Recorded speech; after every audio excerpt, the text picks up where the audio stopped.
క్రీస్తునందు ప్రియమైనటువంటి సహోదరి సహోదరులారా, మన ప్రభువును రక్షకుడైన యేసుక్రీస్తు నామం పేరిట మీకు వందనములు తెలియజేస్తున్నాను. ఈ ఉదయకాల సమయంలో ప్రతిదినం దేవునితో అనే ఈ కార్యక్రమం ద్వారా ప్రతిరోజు కూడా మనము దేవుని సన్నిధిలో కొన్ని నిమిషాలు గడుపుతూ ఉన్నాం. అలాగే ఈరోజు కూడా మనము దేవుని సన్నిధిలో కొన్ని నిమిషాలు గడుపుదాం. ప్రియమైనటువంటి దేవుని ప్రజలారా, పరిశుద్ధ గ్రంథంలో నుండి యోబు గ్రంథము 8వ అధ్యాయము 21వ వచనాన్ని చదువుకుందాం. నిన్ను పగబట్టువారు అవమానభరితులగుదురు, దుష్టుల గుడారము ఇక నిలువకపోవును. ప్రియమైనటువంటి దేవుని ప్రజలారా, దేవుడు నీకు న్యాయం తీరుస్తూ ఉంటాడు. నిన్ను పగబట్టువారు అవమానభరితులగుతారు, దుష్టుల గుడారము ఇక నిలువకపోవును అని చెప్పేసి దేవుడు మనకు ఇక్కడ యోబు గ్రంథము 8వ అధ్యాయము 21వ వచనంలో చెప్తూ ఉన్నాడు.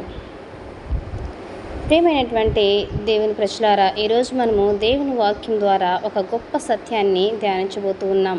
మన జీవితంలో మనకు వ్యతిరేకంగా నిలిచేటువంటి వారు ఉండవచ్చు, మనలను బాధ పెట్టేటువంటి వారు ఉండవచ్చు, మన మంచిని చూడలేనటువంటి వారు ఉండవచ్చు.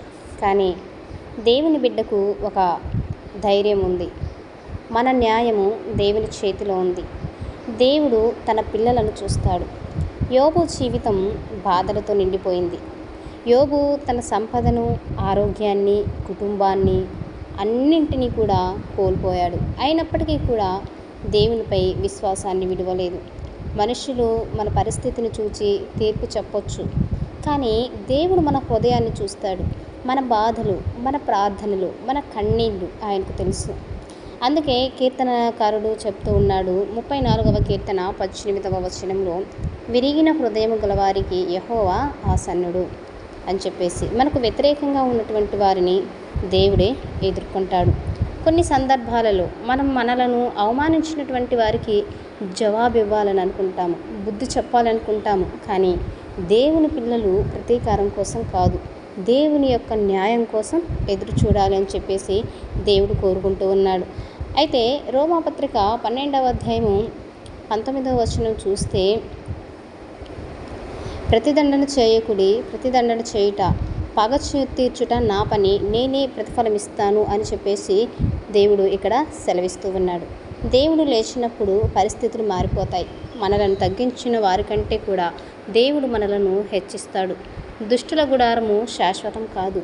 లోకంలో కొంతకాలం చెడు విజయవంతమైనట్లే కనిపించొచ్చేమో, అందరూ గెలిచినట్లు కనిపించవచ్చు, అందరూ విజయం పొందుకున్నట్లు కనిపించవచ్చు. వారంతా గర్విష్ఠతనంతో ఆ విధంగా తయారవుతున్నారు. కానీ అన్యాయం చేసినటువంటి వారు అభివృద్ధి చెందుతున్నట్టు కనిపించవచ్చు, కానీ అది శాశ్వతం కాదు. అందుకే కీర్తనలు 37, 35, 36 వచనాలలో దుష్టుల అభివృద్ధి కొంతకాలమే అని చెప్తూ ఉంది. దేవుని మార్గంలో నడిచేవారికి ఆలస్యం ఉండవచ్చు, కానీ ఓటమి ఉండదు. దేవుడు చివరికి నవ్వును మనకు తిరిగి ఇస్తాడు. యోబు గ్రంథము 8వ అధ్యాయము 21వ వచనం మనం చదువుకున్న ప్రకారము, ఇంకను 22వ వచనంలో ఆయన నీకు నోటి నిండా నవ్వు కలుగ చేయును, రహస్యముతో నీ పెదవులను నింపును అంటూ ఉన్నాడు. మన జీవితంలో ఏడుపు కాలం ఉన్న దేవుడు ఆనంద కాలాన్ని కూడా ఇస్తాడు. ఇప్పటి వరకు ఎన్నో బాధలను, అవమానాలను ఎదుర్కొంటూ ఉన్నావేమో, అయితే ఇప్పుడు దేవుడు నీకు ఈ యొక్క ఏడుపు కాలం అనేటువంటి దానిని తీసేసి ఆనంద కాలాన్ని ఆయన ఇవ్వటానికి సిద్ధంగా ఉన్నాడు. 30వ కీర్తన 5వ వచనంలో, సాయంకాలం ఏడుపు వచ్చును, ఉదయమున ఆనందము కలుగునని సెలవిస్తూ ఉన్నాడు. అయితే దేవుని పైన మనము నమ్మకం ఉంచాలి. మన పరిస్థితులు ఎలా ఉన్నా దేవుని చేతిని విడవకూడదు. మనుషులు మారవచ్చు, పరిస్థితులు మారవచ్చు, మన చుట్టూ ఉన్నటువంటి ప్రజలందరూ కూడా మారవచ్చు, కానీ దేవుడు మాత్రం మారడు.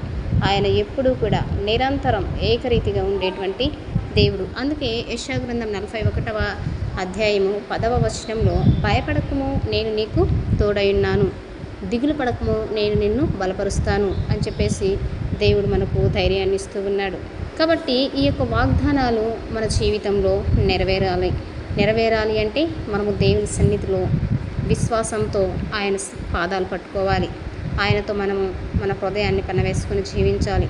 అప్పుడు ఇవన్నీ కూడా నెరవేరుతాయి. అలాగే మనము ఎంతో ధైర్యంతో ఎదురు చూస్తూ ఉంటాము. కాబట్టి ప్రియులారా, నిన్ను పగబట్టేటువంటి వారు ఉన్నారని నిరుత్సాహపడొద్దు. నీకు అన్యాయం జరిగినా దేవుడు చూస్తూ ఉన్నాడు. నీ కన్నీళ్లను ఆయన ఆనందంగా మార్చగలడు. నీ పేరును అవమానంలో నుండి ఘనతలోనికి తీసుకురాగలడు. మన పని దేవునిపై విశ్వాసంతో నిలబడటమే.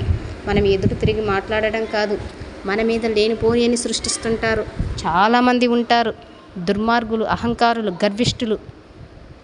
వారు ఏం చేస్తుంటారంటే లేనిపోని సమస్యలను క్రియేట్ చేసి ఎదుటివారిపైన నిందారోపణ చేస్తుంటారు.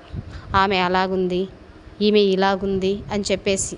ఎందుకంటే ఇవి అనుభవపూర్వకంగా నేను చెప్తున్నాను, నా జీవితంలో జరిగినవి కాబట్టి. ఇలాగా ఎంతోమంది మనల్ని అవమాన భారంతో ముందుకు నడిపిస్తారు. మంచిగా ఉంటే ఓర్చుకోలేరు, సంతోషంగా ఉంటే అసలే చూడలేరు. అలాంటి ప్రజల మధ్యలో మనం ఉంటూ ఉన్నాం. కాబట్టి అలాంటి సమస్యలు దేవుడు తీసేస్తాడు. మన జీవితాలలో తిరిగి ఆనందాన్ని, జయాన్ని అనుగ్రహిస్తాడు. మనమందరం కూడా ప్రార్థన చేయాలి. కాబట్టి మనము విశ్వాసంతో దేవునికి నిలబడాలి. దేవుని సమయం వచ్చినప్పుడు ఎవరైతే నీకు వ్యతిరేకంగా ఉన్నా వారినే దేవుడు నీ పాదాల చెంతకు తీసుకొచ్చి పడేస్తాడు. నీకు వ్యతిరేకంగా ఉన్నటువంటి పరిస్థితులే నీ విజయానికి సాక్ష్యాలుగా మారుతాయి. కాబట్టి నిరాశ చెందొద్దు, బాధపడొద్దు, కృంగిపోవద్దు, ఏడవద్దు, ఏమి మీరు చేయొద్దు.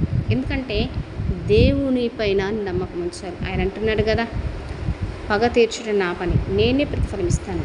నిన్ను ఎవరైతే బాధిస్తారో వారిని నీకు దూరపరుస్తానంటూ ఉన్నాడు. అలాంటి గొప్ప దేవుడు మనకున్నాడు. కాబట్టి ప్రియులారా, మీరందరూ కూడా ఇలాంటి పరిస్థితుల్లో ఎవరైతే ఉన్నారో వారందరికీ నేను ఒకటే మాట చెప్తున్నాను, మీరందరూ ధైర్యంగా ఉండండి. ఎవరు ఏమన్నా, ఎన్ని అవమానాలు మీకు కలిగిస్తున్నా, ఎంత నేరారోపణ మీ మీద చేస్తున్నా, ఎంతో బాధాకరమైనటువంటి పరిస్థితులు మీకు తెస్తున్నా సరే, మీరు వారికి ఏమాత్రం కూడా ఎదురు తిరగొద్దు. ఏమాత్రం ఒక చిన్న మాట కూడా మీరు వారిని అనొద్దు. ఎందుకంటే దేవుడు నీ పక్షాన ఉంటాడు.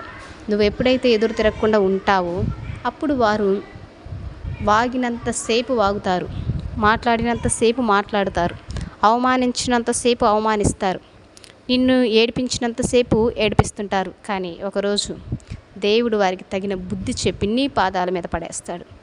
దానికోసం నువ్వు ఎదురు చూస్తూ ఉండు, దేవునికి ప్రార్థిస్తూ ఉండు. వారు నిన్ను ఏమన్నా సరే వారి మాటలన్నీ తీసుకొని దేవుని పాదాలు చెంత పెట్టినట్లయితే మరి దేవుడు నీకు మంచి పేరును, ఘనతను కలగజేస్తాడని మీ అందరికీ నేను ప్రభు పేరిట తెలియజేస్తున్నాను. ప్రార్థన చేసుకున్నాను. పరిశుద్ధుడైన తండ్రి, నీ పాదములకు వందనాలు, స్తుతులు, స్తోత్రములు చెల్లిస్తున్నాను. దేవా, ఎంతమంది అయితే నాయన సమస్యలలో, బాధలలో ఉంటూ ఉన్నారో తండ్రి, మా బాధలను నీవు చూస్తున్నావని నమ్ముతూ ఉన్నాం. మాకు వ్యతిరేకంగా ఉన్న ప్రతి శక్తిపై నీ న్యాయం నిలుపుమని అడుగుచున్నాం. మా జీవితాలను తిరిగి ఆనందాన్ని, జయాన్ని అనుగ్రహించండి తండ్రి.